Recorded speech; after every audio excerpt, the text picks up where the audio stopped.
Welcome everyone to the Friday afternoon series, the Prodependent Aligned series. If you are not familiar with codependence, I invite you to go listen to podcasts specifically about that.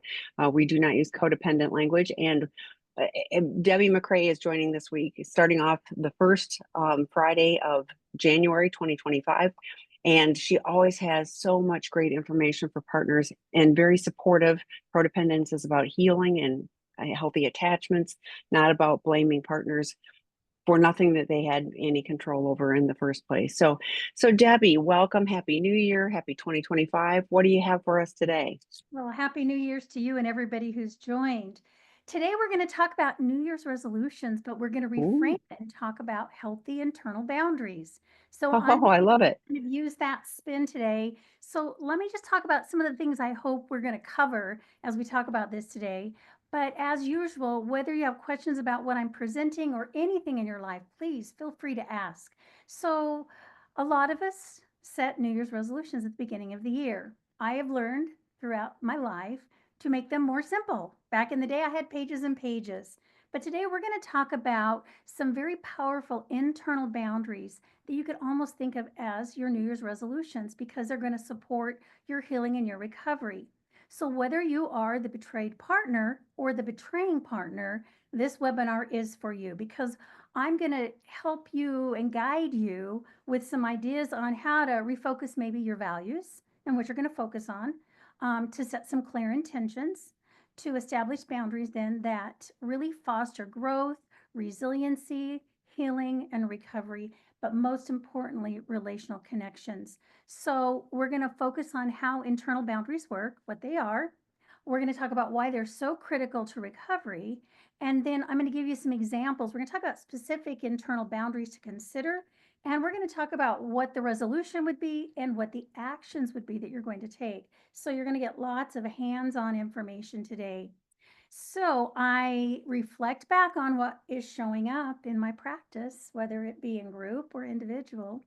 And it's really been interesting because I find that internal boundaries show up or the lack of internal boundaries. So, for example, it's the dysregulated, betrayed partner who is dealing with out of control ruminating thoughts. I call it going down the rabbit hole. And no matter how much I challenge them in their thinking, they just want to stay stuck in those thoughts because it supports them being a victim. And in that moment, they want to be the victim.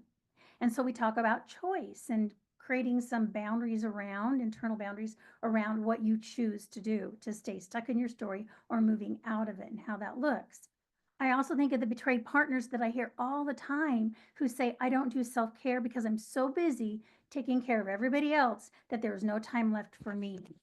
And what they don't realize is that without that internal boundary of I matter, I need to take time for myself each day to do my own self care and recovery work because it's important for my healing. They lose sight of that. Also, there's the betraying partner who's in recovery. They come into session talking about how they're so stuck in this cycle of disconnection with their partner. They're constantly fighting, or they go from that into the silent treatment. And as a result, it causes them to have slips in their recovery because, again, the internal boundaries are lacking to make other steps, to make other choices regarding what am I going to do when I'm in a state of having a narrow window of tolerance, right? I'm getting more triggered. So let's talk about internal boundaries and what they actually are. Internal boundaries, the boundaries that we set and put in place for ourselves. So I want you to think of these as guideposts for the choices that we make. So they're limits that we set upon ourselves to protect our emotions, our emotional state, our mental state, and our physical well being. And they also then not only create safety for us, but for those we are in relationship with. So it's really a guide of how we're going to think, respond, and behave, just simply put. So we want how we think, we respond, and we behave to align with our values. So, what do I value in recovery? Where do I want to get? What are my overall goals for recovery? So, my internal boundaries support that. So, for betrayed partners, internal boundaries help you control your own thoughts, your feelings, and your behaviors in response. So, a lot of that may move into my safety seeking. What are the behaviors I move into when I'm dysregulated? And my internal boundaries guide me how to step out of the less healthy behaviors and into more healthy behaviors. It also prevents the betrayed partner from getting overwhelmed by their emotions. Emotions can take us down again into this space of fight, flight, freeze, or fawn. And it doesn't feel good. So we're dysregulated all the time outside of our window of tolerance. So, with some internal boundaries, we can put into place what am I going to do the moment I start to go into that really difficult emotional state? It also allows the betrayed partner to focus on their own healing rather than focusing on their betraying partner's healing. It keeps me focused on me getting better and that I'm going to be okay because I'm focusing on me. It will create safety in the relationship that promotes healthy connection, especially when difficult times come up. And it's going to be difficult at times. So, when you're in a relationship with somebody who's got out of control sexual behaviors, your internal boundaries guide you as to what to do to create safety in any given moment. For those in recovery, internal boundaries help you stay accountable for your actions in every aspect of your recovery. It identifies how you're going to manage your triggers. What's going to be your healthy recovery behavior? Can you identify your triggers? Then what are the actions you're going to take? It also helps to prevent relapse and it creates safety for your betrayed partner because it supports relational connection, right? When they see you having good internal boundaries, and when I work with the guys in the step down group and we talk about internal boundaries, group one, because it's so important and so applicable and so necessary for your healing and recovery. We have to have good internal boundaries. So, when we look at our New Year's resolutions as internal boundaries, we want them to be specific, we want them to be actionable, and we want them to be that foundation to be really in your recovery goals. So, again, like I said, they're aligned with your values, they're aligned with where you want to get, what kind of growth and healing you want to have, and you want to focus on making these a priority because your healing and your growth is a priority.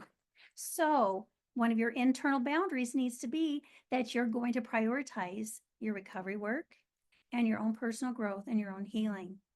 So let's talk about some specific internal boundaries to consider for the betrayed partners. Number one, like I mentioned already in my example I gave, prioritizing self care is really, really important. So when I prioritize my self care, I commit to regular self care, and it's the kind of self care that nurtures my emotional and my physical well being.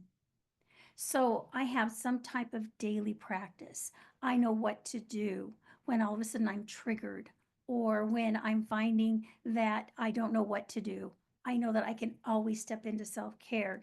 So your resolution might look like, or your internal boundary might be, I will dedicate 30 minutes each day to self care activity that brings me peace and joy. Really simple. So, what do you do that brings you peace and joy? So it could be daily meditation, and daily meditation looks so different for all of us.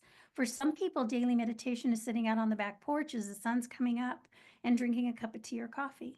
For other people, it's listening to a meditation app and listening to the soothing sounds, whether it's the voice or the music. Breathing practices really, really important to figure out what breathing techniques work for you. Do you do well with box breathing? Do you do well with the 4-7-8 breathing? Do you do well with circle breathing? I'm going to talk about in a moment. Figuring out what breathing helps kind of bring you back into your body and helps you feel more regulated. Journaling is a great way. Journaling, believe it or not, is a really big bang for your buck. I always tell my clients that when you journal, you're actually doing therapy. We call it narrative therapy. So if you want to really kind of get um, some opportunities for self growth, excuse me, journaling is the way to go. Regular therapy, really important to prioritize that. I know oftentimes betrayed partners think, well, I'm not the one with the problem, so my therapy is not that important. When in reality, it is. Both of you, both the betrayed partner and the betraying partner, therapy is really important if we want to get to our goals for recovery. And also regular exercise. I find that exercising on a regular basis, even if you just go out and walk for 10 or 15 minutes, it just does something to help you stay more regulated. So that's the first area to consider internal boundaries. The second one is to consider internal boundaries that help you manage your ruminating thoughts. So, with this, you're going to set boundaries with yourself about how much focus or mental energy you're going to give intrusive or ruminating thoughts about the betrayal, about your betraying partner, around the situation. So, the resolution might look like when I notice ruminating thoughts, I will use grounding techniques to redirect my focus. So, rather than going down the rabbit hole, I'm going to choose to do some regulating tools. So, actions you would take, thought stopping. This is one of the most powerful things. And I start in the very beginning when somebody comes to see me for therapy in talking about thought stopping, especially for the betrayed partners, because I know it can really throw them into dysregulation. Because our brain has a tendency, like I've mentioned many times in the past, to take bits and pieces of information, it fills in the gaps, and it creates a narrative or a story. And because our brain has that negative bias, the story is going to always be negative because that's how the brain keeps us safe, keeps us alive, keeps us out of trouble. So when we catch ourselves in these stories and these ruminating thoughts, we have to actively choose to stop. So I'll tell my clients to say out loud, stop it, I'm not going to go there. I'll tell them if it's really bad, tap the sides of your head, several times and say, stop it, stop it, stop it, stop it. And tell yourself, tell your brain that you're not going to go there. And then you want to challenge those cognitive distortions. That's a fancy word for negative thoughts, distorted thinking. So when I know I'm in some of those cognitive distortions, I might catastrophize. I always go to worst case scenario. I get into the I shoulds. I should all over myself, right? I go into blaming. I go into all or nothing black and white thinking. I go into mental filtering. So with that, I might only talk about the bad and I refuse to acknowledge any of the good. So that then you're kind of in those distortions. So you've got to identify what is the distorted thought and you've got to challenge it. You need to ask, is there really concrete evidence that supports this negative thought? Is it really true? Are there other alternative explanations to consider?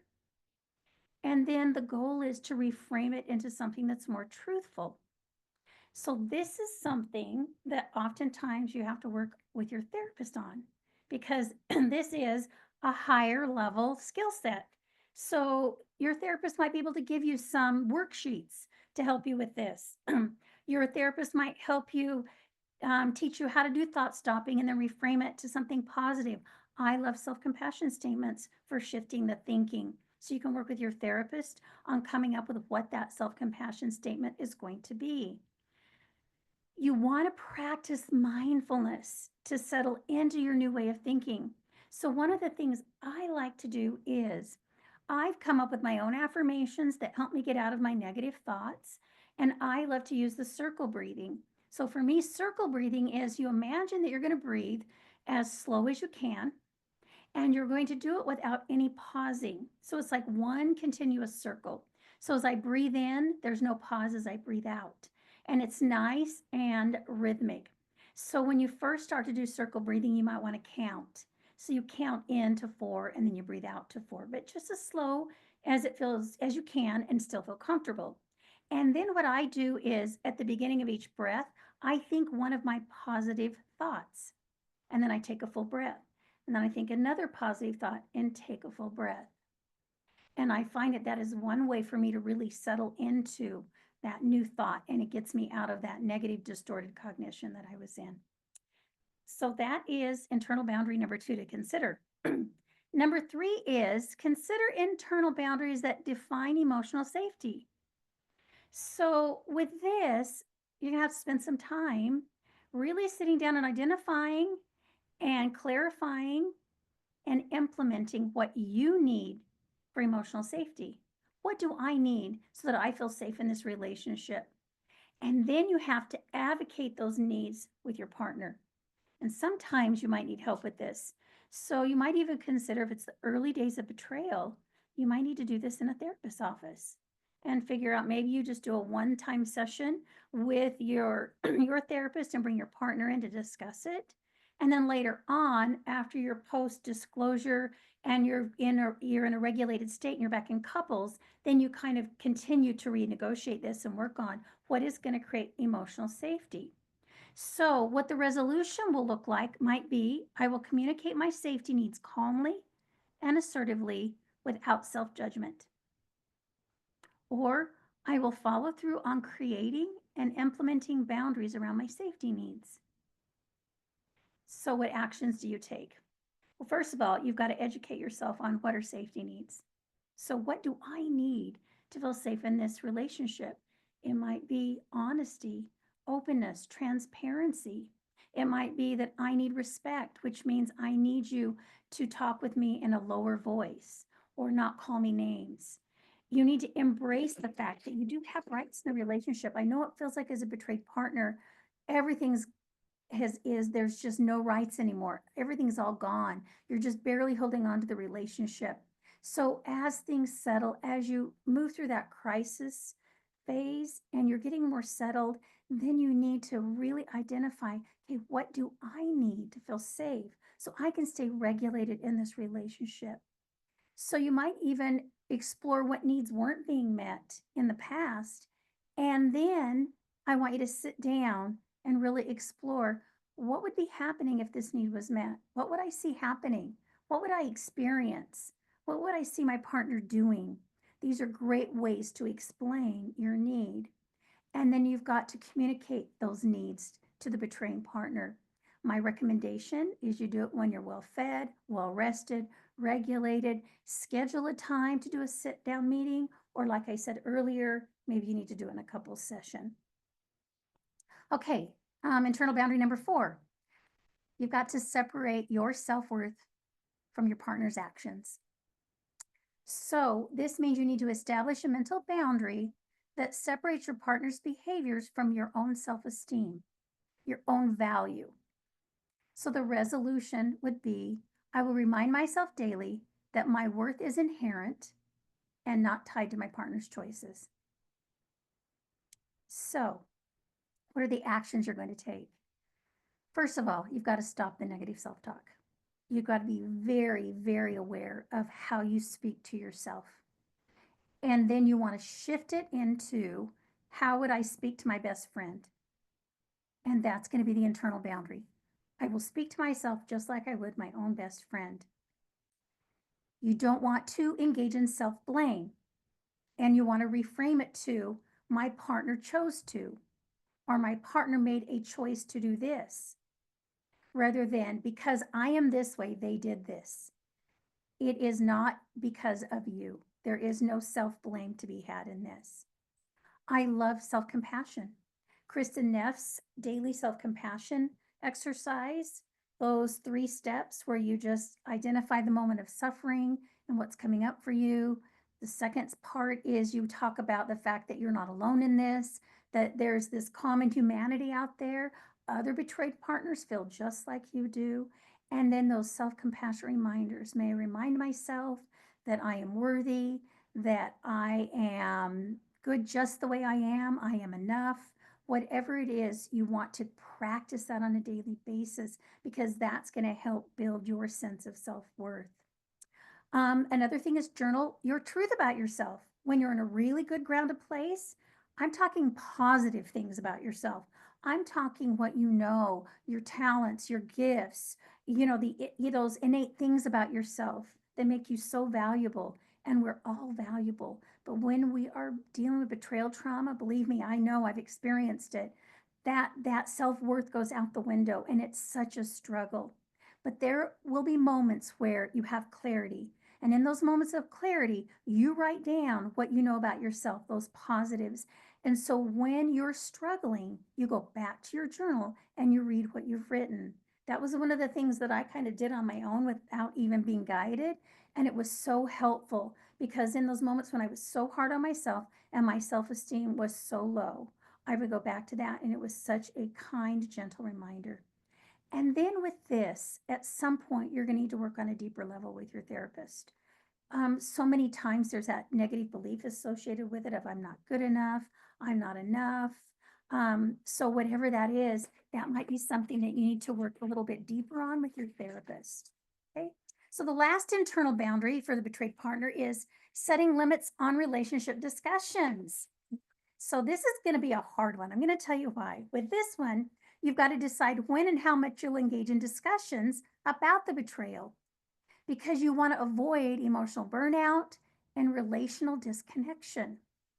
So the resolution would sound like I will schedule appropriate times to process relational issues with my betraying partner. Or I will give myself and my partner permission to take breaks when needed.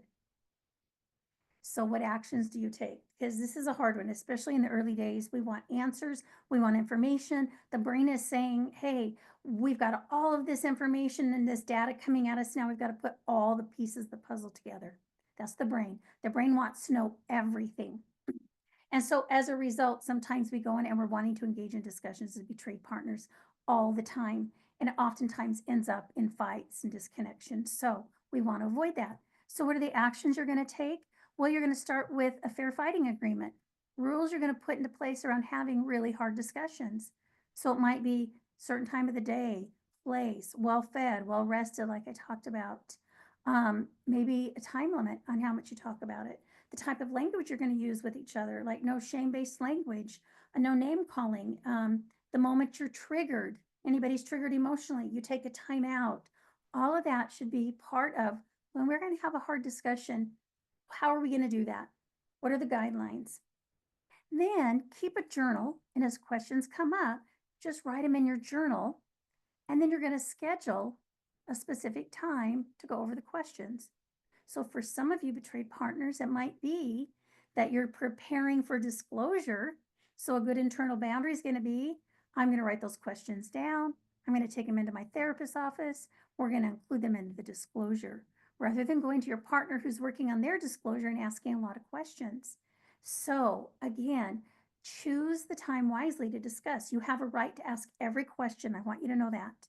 What I do find is it's how we go about it that determines whether or not it's going to create connection or disconnection.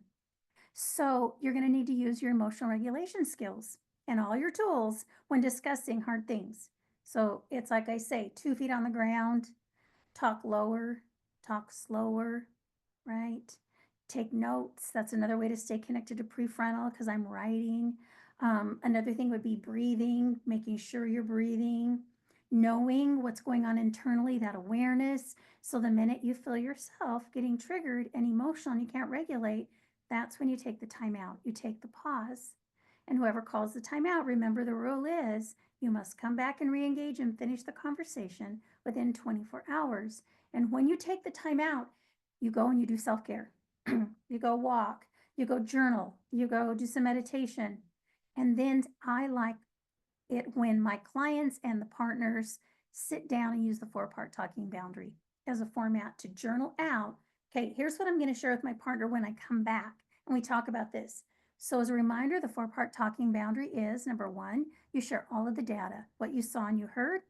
Number 2, you share what you made up about it. So the story I tell myself, my thinking about that is. Number 3 is the emotion that it brings up for you when you see and hear those things, and then you're in your thinking and your stories. And then number 4 is what you need or the boundary you're going to put in place. So it's a really great way to regulate and for you to get clarity, especially when you've been disconnected. Okay. So let's talk about the partners in recovery. What are some of your internal boundaries? So one of them is you've got to maintain accountability. So that means you're going to commit to consistent participation in accountability practices. So that's going to be like check-ins with the betrayed partner, your sponsor, your therapist, your support group. And you're going to willingly use your accountability tools. So whether it's filters, an accountability partner, because you're wanting to create safety for yourself and for the betrayed partner. And then you're going to implement your and consistently maintain your 3-circle recovery plan. So your resolution would look like I will attend weekly recovery meetings and check in with my accountability partner twice a week. Or I will put filters on my devices that promote safety in my own recovery and in my relationship. Or I will put together my 3-circle recovery plan and share it with those I'm accountable to. So like I've already mentioned, the actions you're going to take is you've got to put together that 3-circle recovery plan. And then you've got to find and identify who are going to be my support people, who are my accountability people. This is one of the most important things in recovery, and that is you have to have people there to support you, people to turn to, because we do know through research that the quickest way we regulate is through healthy human connection. And so I've got to have people there and identify when you're going to reach out to them and for what circumstances or reason that you're going to be reaching out to them, and then doing it your self-care on a regular basis so that you then are in this space where you can recognize when you do need to reach out for extra support. The second internal boundary is managing your own triggers. So you've got to identify those triggers, work in therapy with your therapist, and then set some really clear plan of actions on what you're going to do around behaviors or environments that could cause you to have a slip or relapse. Put something in place. So the resolution would look like, I will avoid situations that trigger unhealthy behaviors, and I will practice coping strategies when faced with these triggers.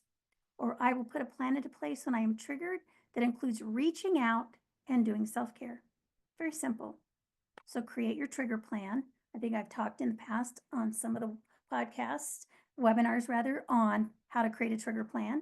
And then identify who you're going to reach out to. Like I said, use your tools, use a 3-second rule, use fast forward, use the mental stop sign when you're triggered, use halts, hungry, angry, anxious, lonely, tired, stressed, and then take actions to help support you in those different areas. The third internal boundary is commit to honesty. Honesty is a core principle in recovery. You have to be open, honest, transparent, both with yourself and with others. So your resolution would be, I will practice rigorous honesty in my recovery work and my relations, even when it feels uncomfortable and I don't know the outcome. Because a lot of times, betraying partners feel like that if I tell you the full and honest truth, then you might reject me. You may no longer be there for me. So, what are the plan of actions you're going to do? You're going to have to sit down and figure out why you don't tell the truth. Work with your therapist on that.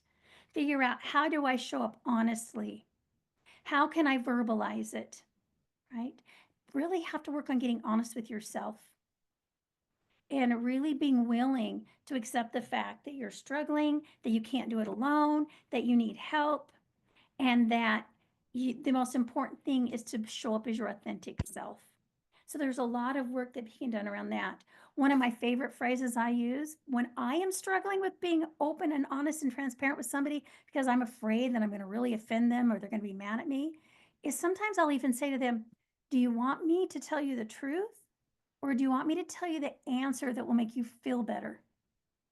And I find it such a great way because everybody always goes, no, I want the truth. And so they're ready for it. So consider that as maybe a tool that you use. Internal boundary 4 is balance recovery in your relationships.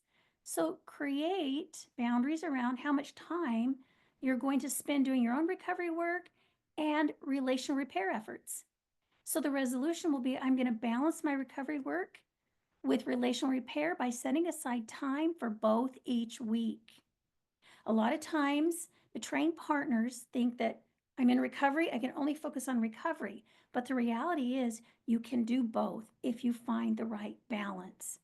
So, another resolution might be, I will schedule my therapy sessions and my couple sessions on a regular basis. So, when you're at that point in recovery where you're not only still doing your own recovery, but you're doing couple sessions, as a betraying partner, take the initiative. Be the one who schedules the couple sessions and do it several months in advance because it's easier to cancel if something comes up than it is to try to schedule when you're in crisis. So keep that in mind. So plan ahead. Schedule what, where, and when. Schedule check-ins with your partners. Keep a calendar either on your phone or writing on your computer, writing it down. Identify the specific actions you're going to take. Make it doable. Make it very, very doable, and then make adjustments as needed. I know this is really hard. I could do a whole webinar on just this, which I might have to do that sometime this year. And then the last thing is an internal boundary is staying present. So you've got to focus on living in the moment rather than dwelling on the past and all the mistakes you made or fearing future outcomes. So a resolution in this might be, I will use mindfulness techniques to stay present and engage fully in my daily recovery practices. Or I will choose to live in the present moment rather than looking back into the past, to the if onlys, or into the future, into the what ifs. So the actions you're going to take will include 20 minutes each day, at least 20 minutes of mindfulness practices. Self-compassion is a great one. Go to Chris and Neff's website, self-compassion website, and look at the exercises. When you're in your negative thinking about yourself, when you're in the past or the future, do some self-compassion exercises. Do the thought stopping, like I talked about. Especially important to recognize, do you have a pattern of going to the past or projecting into the future? Be aware of that. And one of the things I really like for staying present is gratitude practices. When I'm in a lot of fear or I'm in a lot of shame about my past and my behaviors, one of the things that is very helpful for me is to do gratitude practices. So one of my favorite ones is to do the 3 good things. And this comes from positive psychology. So at the end of each day, what you do is you're going to write down 3 good things that happened to you that day, the day you just lived. And so you want to be pretty specific. It's not going to be like I got up, I went to work, and I came home. It's going to be I walked up and noticed the sun coming up was beautiful. It was so brilliant, right? Or it's I had a wonderful lunch today with my colleagues where we really talked about personal things and it felt good. So those types of things. So what it does is as we're doing that practice, it sets us up for during the day, we start to notice in the present moment the things we're grateful for. So it's a way of training our brain to stay in the present moment rather than going to the past or projecting into the future. So in conclusion, I just want to share a couple things. First of all, I shared a lot. So remember, you're going to start small. Just pick one thing, 1 or 2. Maybe I'm a firm believer in if you can only do 1 resolution, that is excellent. I know that for me, I do better if I focus on 1 or 2. And when I get that down, then I might add the 3rd one. And then I can do the add-on. Be very specific. So when you're going to make your goals, make it measurable. I'm going to do this 2 times a week. I'm going to do it for 20 minutes. I'm going to do this, this, and this on my list. So be very specific. You might want to track your progress, whether it's through an accountability partner or journaling or an app. I've got some partners and some of those in recovery who love apps because their apps keep them on track. Practice self-compassion because you're going to make mistakes. Learn from the mistakes, right? Recognize that you're trying to do things differently. You're trying to do them in a healthier manner. But yes, I'm going to make mistakes. So what can I learn from it? Setbacks are just a part of it, but recommit to your goals. And then stop every so often and look at your progress. Recognize that you are moving forward.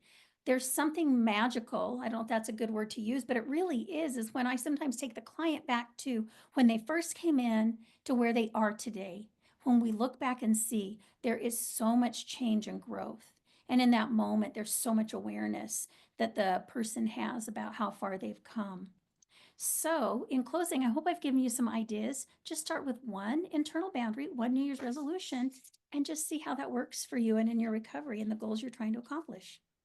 Uh, Great stuff. And you answered one of the questions because I was going to say, and what happens if you start missing your internal boundaries? And I know it's self-compassion and just knowing that's, part of the entire thing.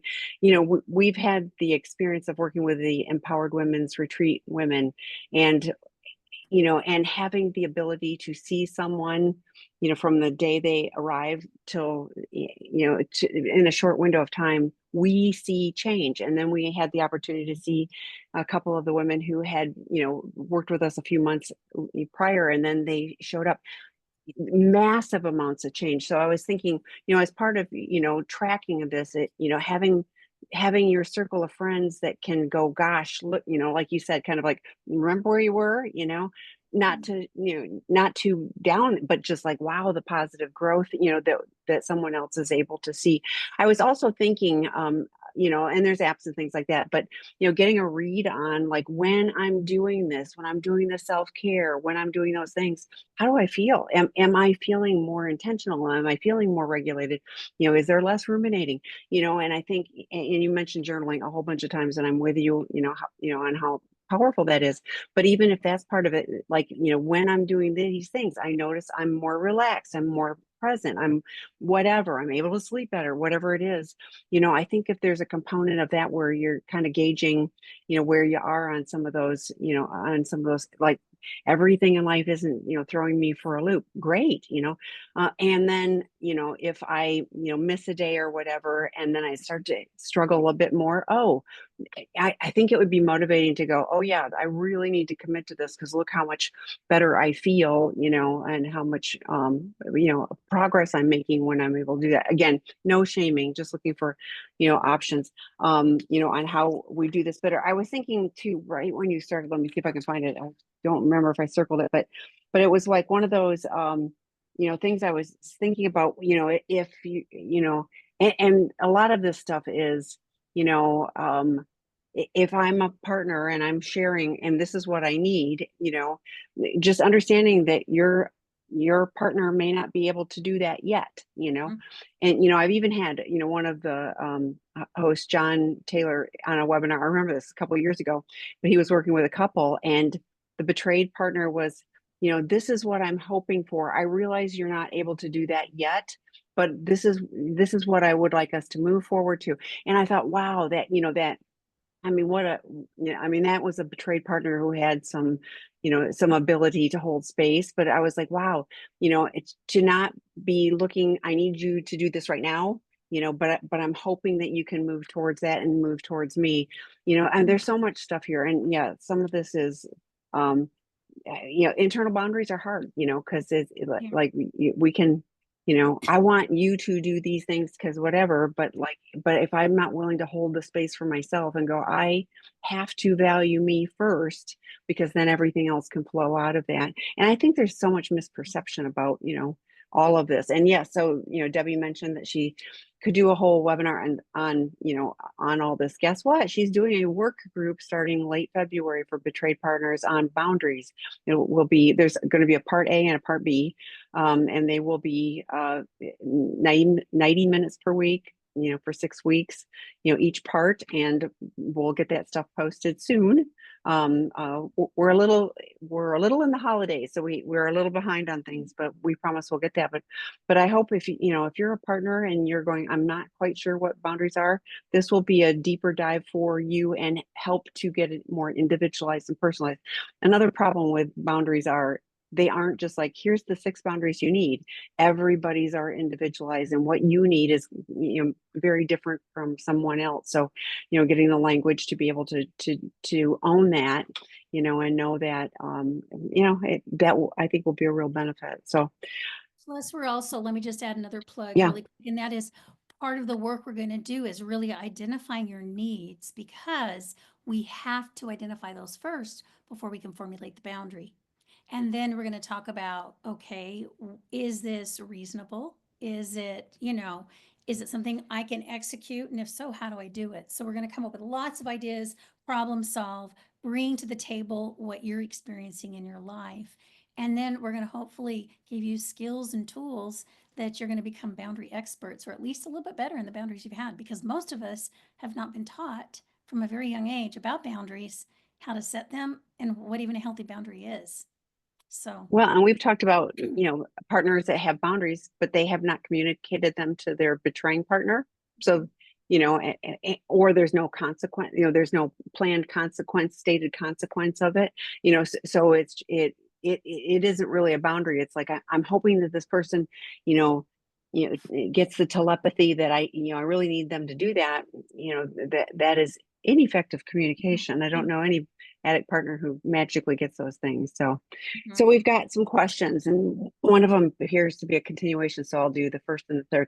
I've been in SA for over 3 years, and I am sober for a year. My wife and I divorced about a year ago because of my porn usage and the destructive behaviors that have come up with that. We have 4 children together. She and I have reconciled and have been dating for about 5 months. I still struggle with being empathetic, but her pain that she feels is less about the behaviors in the marriage and more about how I dated a woman that she did not approve of, as she was nothing like my wife and had her own destructive behaviors and impacted our kids. My ex wife, who I'm dating, says that my lack of empathy for her current pain is a problem, not a couple's, is a me problem, a him problem, not a couple's problem. So she won't do couples therapy. I would like your thoughts on how I can approach her, that I think an EFT couples counselor could help us in this situation. Thoughts? Yeah. So, this is a great situation you bring because there are some, I think, some real doable, actionable things that you can do. So, at the very end, you said, what can I do to, or how can I approach her, to do therapy? I think rather than focusing on therapy together at this point, focus on therapy for yourself and learning how to do empathy. Empathy is a skill set. It is, and Brene Brown does so much great work on that. And so, if you haven't already, watch her video on empathy versus sympathy. Because really, it's about joining somebody in their emotional state, trying to relate to it. And as a betraying partner, oftentimes the instinctive thing to do is to defend ourselves. The shame comes up because, yes, I did these things and now I'm feeling like I'm not good enough or I am bad or whatever it is. I've internalized it. And as a result, then I might get more defensive. And then I have a harder time sitting and hearing what my partner's sharing with me about their struggle and their pain. So oftentimes I really get caught up in the story of what they're saying. And so, in learning empathy, it would be really grateful for you to have somebody who can kind of guide you on how to actually gain that skill set. So, some of the things that I recommend is that you really educate yourself. Read a lot of some of Brene Brown's work. She does some great work on empathy, and even going to your wife or now your ex-wife and asking her, so what would empathy look like to you? If I were showing you empathy, what would you see happening? What would you see me doing? What would you be experiencing?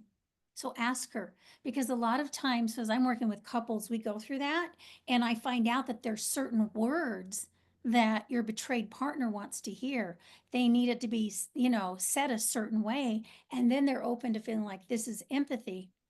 The other thing you want to do is when you're sitting in a hard conversation, you want to listen for the emotions, the feeling words. I feel this. I am sad. I am. And that's where you want to focus on the fact that they are feeling sad. So you validate. It's about validating their emotions. It's about, I can understand why you feel this way. Of course, you would feel this way, me dating somebody who's so different than you. I can understand why you would struggle with that. And imagine that makes you feel really sad. Is that right? And if you don't get it right, imagine you're really sad. She goes, no, I'm not sad. I'm just angry. Okay, I can understand why you'd be angry. What do you need from me in this moment? How can I support you best right now? And so just asking those questions, approaching it with curiosity, focusing on the feeling words, validating her feelings. And I think for you, if you don't know how to do empathy, then get into therapy and learn how to do empathy. There's a lot of great resources out there. Carol Sheets has her workbook, Help Her Heal. That's another great way. She's got her AVR formula that's kind of a 3-step formula for expressing empathy. I think it's acknowledge, validate, and reinforce. I think it's something like that. Is it reinforce? I've got it up on my, I've Yeah. got too many things posted on my, I've got oh, so much information in my yeah, head. I've got so many sticky notes on my wall. I'm, Yeah. I'm looking, so I'm sorry. No, that's okay. So Yeah. anyway, that's another great tool you can use where you've got steps if you need steps. Um, but get your skill set down and know that you're not always going to get it right. But I think if you were just to sit down with her and say, I'm really working on the empathy, and I'm going to make that one of my focuses for this next year. So one of my thoughts is, I'm going to start going back to therapy and kind of figuring out how to provide empathy in the moment for you. But what would be really helpful is if you would share with me, if I would have empathy, what would it look like? What would you hear me saying? What would you see me doing? What would you be experiencing? And if she goes, "Oh, I don't know, you need to figure it out," then you just invite her to think about it. "Well, I really need you to think about it and give it some thought because I want to meet your needs. I want to do it so that it feels like empathy to you. So will you think about it and I'll come back and we can discuss it in a few days." And then you've got to come back and discuss it in a few days. So I think those are some of the ways that, and then eventually, is she's feeling safe with you? And empathy is what she's equating to safety right now. So when you have empathy, she feels safe, then she's going to be more likely to be open to going into couples therapy. And you are right, in EFT couples therapy would be really good for you guys because the core of that is empathy and meeting the person's relational needs, their attachment needs, and creating healthy connection. But I think right now, educate, practice, get more skill sets with empathy yourself. And if you're in 12-step meetings, you have lots of opportunity for empathy. I mean, like they're like that's a safe place to learn empathy because you're listening to other people's stories and you can relate, and that's that's the first nugget of doing that. And I know he didn't ask about this, but like I really, got tugged on that that has impacted our kids. Is there anything that you can suggest for, how to help support the kiddos that went through all of this as well? I think the best thing you can do is just take accountability for it at that point as a parent. Yeah, you're right. That did happen. you know, I did date her. I brought her into your life, and if you don't recognize that yet, maybe that's another thing for you to become aware of and be open to trying to understand that, because you do need to try to understand in order to have empathy. But I think with the kids, you want to work on the relational repair. And again, I don't know how old your children are. Some children are old enough to tell you what they need, others are not, and some have no clue, regardless of their age. So, for you, it might even be down the road doing some therapy with your children and their EFT, approach to even family relationships is really great as well. So, any therapist that is trained in emotionally focused therapy would be really great for that. Okay, thank you. I know, like I said, I know it wasn't asked, but yeah, I was like, oh, I think, and I'm not saying that your children would be addicts, but I know so many kids that are wounded, before, at certain ages, that that ability to be connected and be able to process through emotions, doesn't happen. So I just want to, I just want to make sure that we're covering that too. Okay, what can I do when my addict partner weaponizes my self-care? I try to protect time to take care of myself and regulate daily, weekly therapy exercise. And he calls my self-care selfish. How do I uphold these boundaries if he resents it? Oh, I know exactly. Yes, thank you. Because I'm like, go for Got it. some ideas already? I no, I just know that Yeah, you're gonna nail this one. So I yes. hope. Yeah.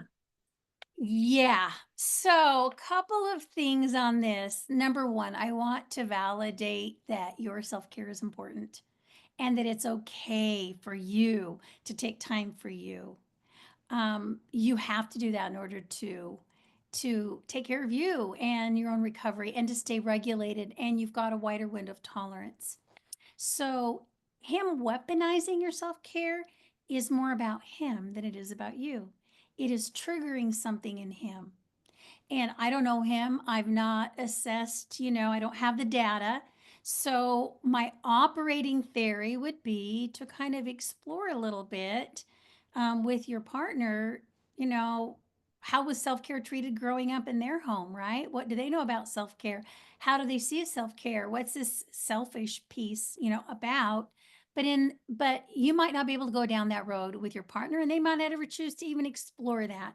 But in the moment, you've got to stay true to yourself and hold on to you and your needs. So, one of my favorite boundaries to use when people come to me and they're going to weaponize something against me, it's something called the broken record boundary. I also call it the however boundary. And what you're going to do is you're going to make a validating statement. You're going Mhm. to use the word however, and then you're going to state your need or your boundary. So it might look like, I hear you saying that you feel like my self care is too much and that I'm selfish. However, I need to do my self care so that I can stay more regulated and I can stay in a better place so that then we can stay more connected, right? And they'll come back again. Well, no, but that's so selfish. I hear what you're saying. However, I need to do recovery so that I have a wider window of tolerance so I can stay regulated and we have a better chance of staying connected. So notice I am repeating every time. The broken record part is I'm saying the same thing back every time about what I need, what my boundary is. Now, after the third time, let's say it goes 3 times, what you're going to say is, well, it looks like at this point we're going to have to agree to disagree and come back and discuss this later. So then you want to take a break, right? Call the timeout. And with this one, not necessarily you have to come back within 24 hours, but if you want to touch base again, if you feel like it, you can. It might even be, I'm not where you guys are at in your progress in your recovery. Could be something to really work on in couples because the couples therapist could then really kind of assist and figure out where his thinking is coming from and his perceptions rather about that. But taking care of yourself is really, really important. I know that that was one of the biggest things I struggled with in my own recovery from betrayal, in that I was taught growing up that self care and choosing yourself over another person or situation was selfish. And there are times where, and we use the analogy, and many of you have heard it, is you've got to put your oxygen mask on first before you can help anybody else. And so it wasn't until I kind of reframed it to that I thought, I've got to take care of me so I can take care of others. And because I had children at the time that were at home, I had to make sure that there was enough of me. So that might be another thing. And it might be that you set a boundary and putting a boundary in place that, moving forward, here's another boundary to set. Moving forward, when you bring up the fact that me doing self care is selfish, right? I'm just going to step away from the conversation because you know that I need to do self care as part of my recovery work. And then when he brings it up, you just say, I need to pause right now. I need to step out of this conversation because we're not going to be talking about my self care. I need it to do recovery work, my recovery work. And then you step away and go do self care, right? I know, I was thinking that, and I'm gonna go do self-care right Yeah. now. So Yeah, you might not say that, yeah, Tam. I wouldn't I'm not having necessarily good use self that care, term. but Yeah. but yeah, it's unfortunate. My guess is too that maybe your addict partner is not doing self-care themselves, right? Or they're struggling with self-care. I'm not sure because I don't have that data, but that might be something that's also happening as well. Um, I you know, wondered about an abandonment wound. It's like if you, I was thinking of abandonment or rejection, but yeah, and we're just making stuff up. But I was like, it felt your like assumptions. you're Yeah. leaving me to go take care of yourself. And I agree with Debbie. This is all about him, not you. And if I hope he's on a recovery journey, and if he hasn't already participated in Troy Love's Friday men's group in the morning, could be a really good opportunity. We all have Mhm. wounds. Some of them are just you know I have I have two that are pretty massive, and then the rest are whatever. But it's like one of those things. If that's getting poked, and it can be as simple as someone I want to be connected with, is choosing to do something else. Oh gosh, they're abandoning me. No, and that my brain has to tell me no, they're not abandoning. They're doing whatever. You're Mhm. fine. But it's a whole process, and that's with some actual recovery behind me and doing the work. So somebody newer in the process may not have a level of awareness. But yeah, like if, and how lovely if the addict partner gets to nag you so badly that you're going, it just isn't worth doing self-care. And now now you're stuck in that sphere all the time, and guess what, it doesn't go well because you're not able to do the self-care like Debbie was talking about. You don't have the bandwidth. You haven't put your oxygen mask on first. We don't do. I'm mom, grandma, and all that kind of stuff. If I get over tired, over out of my bandwidth, Yeah, I'm not showing up well for myself, but I'm really not showing up well for anybody else either. So they get a shell of me. So Yeah. Well, what you were saying reminded me of something, and that too is if you are in a place where you are grounded enough and you can sit and listen, you might use curiosity and ask your partner, what does it bring up for you when you see me doing self care? Just help me understand. So go in with the attitude of, I'm just trying to understand. I'm not going to defend myself. And again, this takes being very grounded. That's why I recommend you take in a notebook and you write down what you hear them say, helps you stay connected to here. And just say, so when I do self care, what are some of the stories you're in? What do you tell yourself about that? Or what you're thinking on that? A lot of times when you ask them, what are you feeling? They don't know what they're feeling. So ask what they're thinking. What's your thoughts on that? Just help me understand. That's all I want to do. And just write it down and you say, thank you for sharing. Right. And just kind of what sit. was valued in your family, like Yeah. we were Yeah. Can I human have, doers, so therefore, yeah. like, like whatever, so it's like one of those Yeah. things where if you go, like, tell me, I love the being curious. And if you are, Hmm. if you have done enough self-care that you're in a place that you can do that, then But even with the curiosity, mhm. you might even ask, let's say it comes up and an abandonment comes up. Say, okay, well, what is it that you need? You guys could do self care together. Maybe you need to come up with some self care routines that the two of you do. I love it when couples go out and walk. Now, some of you don't live in a beautiful place like we do in Arizona right now where you can still go out and walk, but maybe you go to the mall and walk together or whatever. Find some self care activities to do together if he's feeling abandoned and do some of those together as well. So get curious. I love curiosity. It's such a great way to gather data and to help understand somebody. Yeah, mindfulness apps. There's, like you could do meditations together. Yeah, there's a lot of things, breathing exercise. You could do breathing. Yeah, there's a lot that you could do together. And even if there was some part of it that was like, oh, we're going to do some couple stuff, but I'm still going to do my, yeah, I think there's a way to find balance without sacrificing your self-care. So, Mhm. okay, so stay tuned. We're going to get the Betrayed Partner Boundaries course posted on the work group pages. We have a Betrayed Partners work group starting part one, the one with Angela Spearman, on the 7th. So that's next week. There's still some room in that one. We have the Sex Addiction 101 starting on the 10th. So there are some new, actually, and then Dr. Eddie's, both of his are starting soon, and he only is doing his twice a year. So if you want to be in Dr. Eddie's groups, those would be a great opportunity too. So check those all out. Thank you, Debbie. Great to Wonderful. see you, and You we'll see too. you in a couple weeks. Bye, everyone. Bye.